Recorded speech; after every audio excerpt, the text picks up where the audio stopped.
울산에는 올해의 숨은 관광지로 선정된 생태습지가 있는데요. 생물 다양성의 보고인 비무장지대만큼 가치가 있는 이곳은 도시의 비무장지대라고 부를 정도입니다.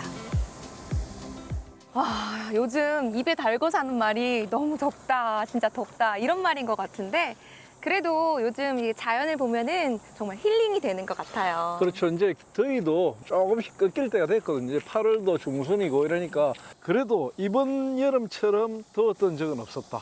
근데 문제는 앞으로 이런 기후가 계속 이어질 것이다. 이런 예보니까 우리가 그런 기후 조건에 맞게 잘 적응해서 살 필요가 있어요. 그런데 울산에는 이런 기후 조건에 걸맞게 한 번씩 다녀보고 주변에서 더위를 잊을 만한 그런 것들이 많거든요. 그곳이 어디 있을까요? 그곳이 바로 우리 가까이에 있어요. 바로 이제 회화댐에 있는 생태습지. 이 생태습지는 1년에 딱 한 달밖에 개방을 안 하거든요. 그곳으로 한번 가서 울산이 품고 있는 비밀의 정원, 이 참 모습을 한번 시청자 여러분들께 보여드리려고 합니다. 네, 함께 가볼까요? 한번 가봅시다.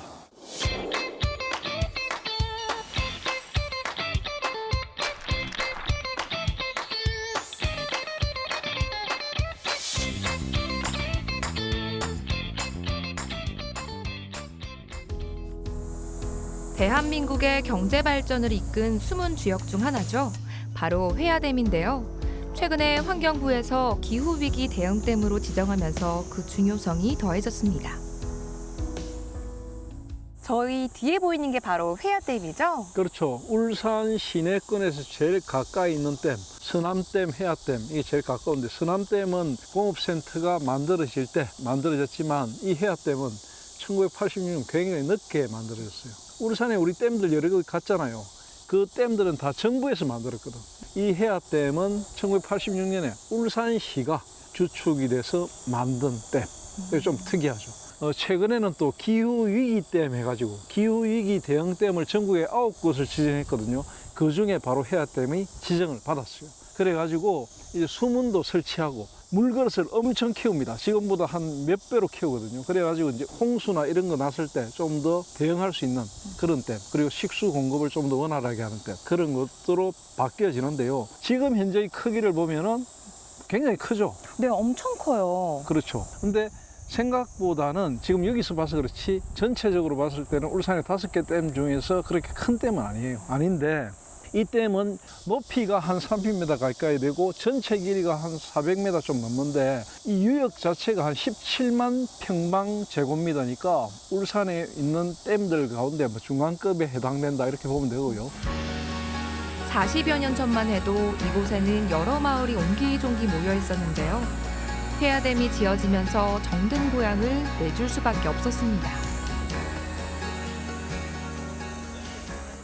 댐이 건설되기 전에는 여기에 사람이 살았겠네요. 그렇죠. 여기가 아주 오래된 마을이에요. 통천마을이라는 곳인데 통세미, 옛날에는 통세미라고 했고 전체적으로 해화강에 보면은 이렇게 물길이 돌아가는 곳이 있거든요. 그 마을이 통천마을인데 이게 1911년에 공식적으로 통천마을이 통천이 이름이 지명이 기록이 되어 있는 거 보면 그 이전부터 통천이라는 이름이 있었던 것 같고요. 여기서 통천이라는 말은 물길이라는 뜻이거든요. 옛날에 이제 수몰되기 전에는 한 700여 명 넘게 주민들이 살았고 연안 차시들이 여기에 집성촌을 이루면서 살았거든요.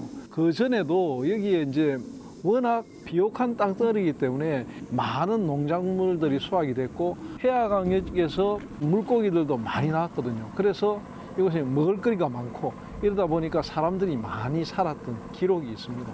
어떻게 해서 사람들이 다 떠나가게 됐나요? 그렇죠. 이제 지금 이 마을은 1986년에 이제 회화댐이 만들어지면서 이제 점점 사람들이 줄어들었고 지금은 다 떠나고 지금 애향비 하나 남아 있고 이렇습니다.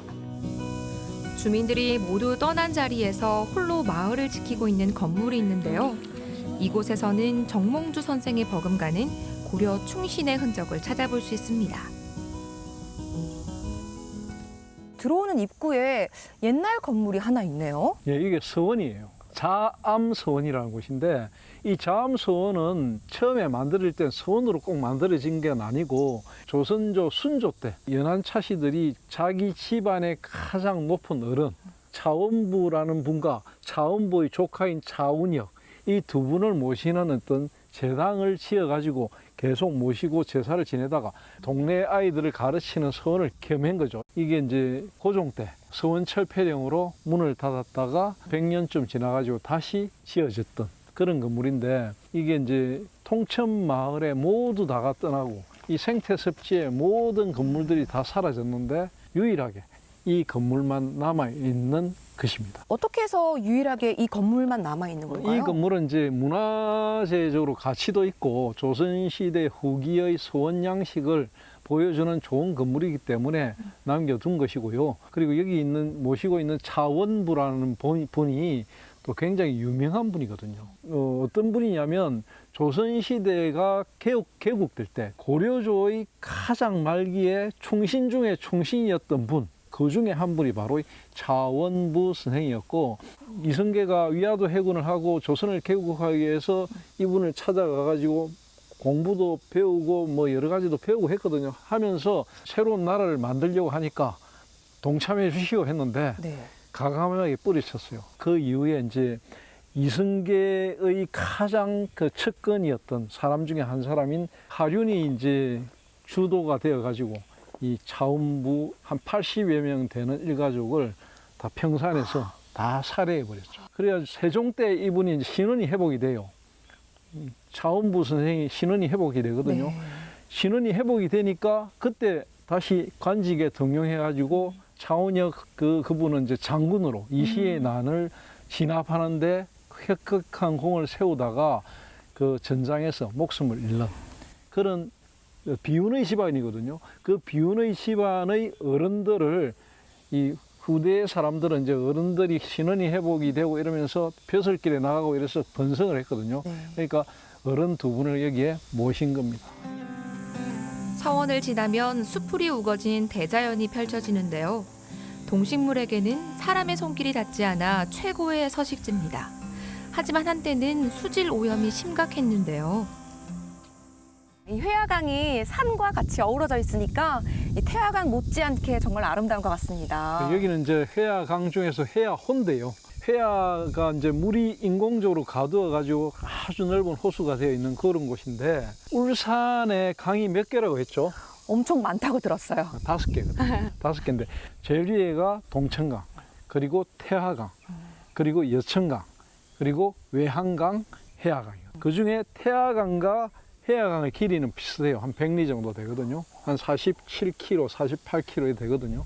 이제 대부분의 그 수계가 울산 쪽에 있는 산들로부터 시작해서 물이 내려오는데, 회화강은 양산, 천성산, 여기가 이제 발원지예요. 여기는 문명의 발생지이기도 하고 엄청난 이야기를 담고 있는 강이기도 해요. 사실 이 강을 생각하면 어디에서부터 시작이 될까 이게 좀 궁금하긴 하거든요. 그렇죠. 근데 여기는 양산에서 출발해 가지고 동해 바다로 흘러 들어가기 때문에, 그리고 이 강에 한 1970년대까지만 해도 오염원이 없을 정도로 굉장히 깨끗한 강이었거든요. 그냥 먹을 수 있을 정도로 깨끗했네요. 그냥 퍼먹었죠. 식수로 그냥 사용할 정도였는데 1970년대 이후에 양산에 소주공단을 비롯해서 상류 쪽에 공단들이 막 생겼거든요. 그러면서 엄청나게 오염이 됐죠. 그래서 좀 어떻게 하게 됐나요? 그 오염이 되고 그렇다 보니까 이제 여기에 또 댐이 생겼거든요. 1980년대에. 그러면 상수원 보호구역을 만들고, 그러면서 끊임없이 울산시에서는 맑은 확보하기 위해서 노력을 했고, 양산시에서는 자기들이 먼저 이 공단을 만들어 놨기 때문에 이 가지고 끊임없이 분쟁이 일어난 거죠. 분쟁이 일어나 가지고 상수원 보호와 맑은 물 공급, 그리고 뭐 공단의 어떤 생산 활동 이런 걸로 인해서 양 지자체 간에 대립이 끊임없이 있었던 곳이기도 합니다. 1년에 딱 한 달만 개방하는 회화 생태습지는 전국에서 찾아오는데요. 원시적인 자연의 모습뿐만 아니라 여름에만 볼 수 있는 이 꽃 때문입니다. 오늘 엄청 더운 날씨인데 불구하고 이 습지 때문인지 정말 좀 시원해지는 것 같아요. 그렇죠. 여기가 회화호 생태습지. 이 굉장히 유명합니다. 이게 한 10여 년 전부터 전국적으로도 많이 알려졌고, 한국관광공사가 선정한 우리나라의 아름다운 꼭 가봐야 할 곳 100선에도 들었거든요. 그 정도로 굉장히 유명한 곳인데 여기 왜 연꽃들이 이렇게 많이 피어 있을까 궁금하죠? 네, 궁금한데요. 일부러 이렇게 만든 거예요. 인공적으로 조성된 곳이네요. 그렇죠. 이곳은 이제 해화강 쪽으로 들어오는 많은 오염원들이 있을 거 아닙니까? 네. 물론 해화 정수 처리장 이런 걸로 정수도 하고 이렇게 하지만 그래도 상당히 걱정이 되기 때문에 자연 정화 시스템이 뭐가 있을까? 그 고민을 하다가 만든 것이 바로 이 해화 생태습지입니다. 만들어 놓고 나서 지금 한 10여 년이 훨씬 지났거든요. 그러고 나니까 엄청난 관광 자원이 돼버렸어요. 지난 10여 년 동안에 36,000여 명의 탐방객들이 머물다 가고 이랬거든요. 근데 이곳은 제가 처음에 얘기했을 때 비밀의 정원이라고 했거든. 왜 비밀의 정원이었을까요? 왜 비밀의 정원일까 궁금하죠? 네. 이곳에는 아무나 들어올 수가 없어요. 그러니까 1년 12달 가운데 365일 가운데 딱 한 달, 30일 동안만 개방을 하거든요. 한 달 동안 탐방 행사를 하는 것도 인터넷을 통해서 그 접수를 받아가지고 거의 추첨을 하다시피 하거든요. 그러니까 굉장히 여기 한번 탐방에 참석하기 힘든데 이곳에 그만큼 관리를 잘했기 때문에 이곳에는 뭐 수달이라든지 뭐 고란이라든지 야생 동물들이 엄청 많아졌고 생태 환경도 너무너무 좋아졌거든. 그래가지고 이곳은 이제 울산의 도심 한가운데 있는 비밀의 정원. 생태 복원을 하기 위해서 1년에 한 달 개방을 하는 거네요. 그렇죠. 그것도 이제 연꽃이 꽃을 피우는 시기, 제일 아름다운 시기에 전국의 사람들이 여기 와서 울산의 자연의 어떤 진면목을 제대로 한번 보고 가는 거죠. 연꽃이 핀 길을 따라 회화 생태 습지 탐방을 하다 보면 그 아름다움을 가까이에서 볼 수 있는데요. 이곳에 연꽃을 심은 특별한 이유가 있습니다. 저는 이렇게 연꽃이 드넓게 펼쳐져 있는 곳은 처음이에요. 이 연꽃이라는 게 참 특이한 꽃이에요. 처음에 연꽃을 심기 전에는 이 수질 자체가 생물학적 산소 요구량이라는 게 있거든요. 물이 정화되는데 산소가 필요한 양, 이걸 생물학적 산소 요구량이라는데 이게 90%가 넘었거든. 그 정도로 산소가 부족했다는 거라.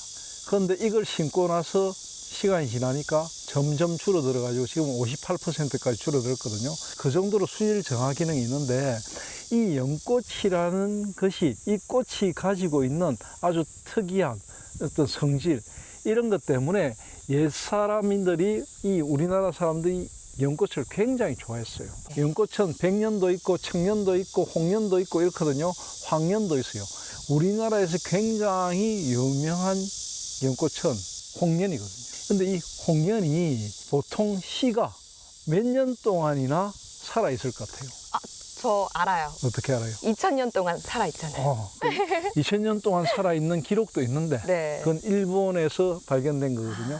근데 우리나라에서는 700년 된 연꽃 씨가 경남 함안에서 발견돼 가지고 그걸 연구소에서 발화를 시키니까 실제로 발화가 돼 가지고 굉장히 예쁜 꽃을 만들었거든요. 그 정도로 유명한 생명력을 가진 게 연꽃이고, 이 연꽃은 물에서 사는 것처럼 보이죠. 근데 실제로는 진흙에 사는 꽃이 연꽃입니다. 그래서 이 연꽃이 가지는 기능은 뭐 종교적인 의미로는 때묻지 않은 그런 고결함, 청결함 이런 것을 이야기하기도 하고, 또 우리 설화나 이야기 속에서는 환생의 의미로 심청이 이야기도 바로 연꽃과 연결되잖아요. 연꽃 속에서 다시 부활해가지고 이 연꽃은 신비로움, 청결함 이런 이야기들을 많이 갖고 있는 것이 바로 이 연꽃입니다.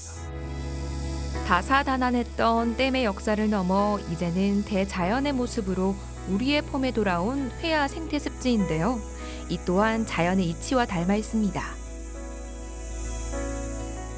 울산실록에 기록할 회화 생태습지 어떻게 기록하면 될까요?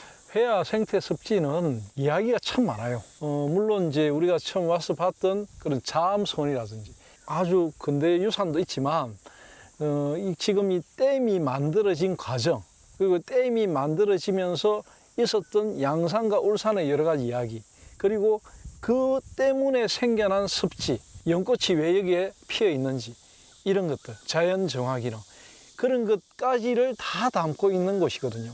그런데 울산 시민들이 이곳에 와서 이런 아름다운 너무나 좋은 경치를 구경하기는 쉽지 않아요. 울산실록을 통해서 이 화면으로나마 이 경치를 보시고 앞으로는 이곳이 보다 더 잘 관리돼 가지고 많은 울산 시민들이 와서 볼 수 있도록 그렇게 잘 보존해 나가야 된다고 생각합니다. 맞습니다.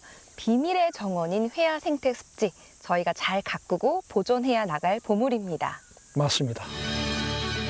생태계가 살아 숨쉬는 비밀의 정원. 회야 생태 습지입니다.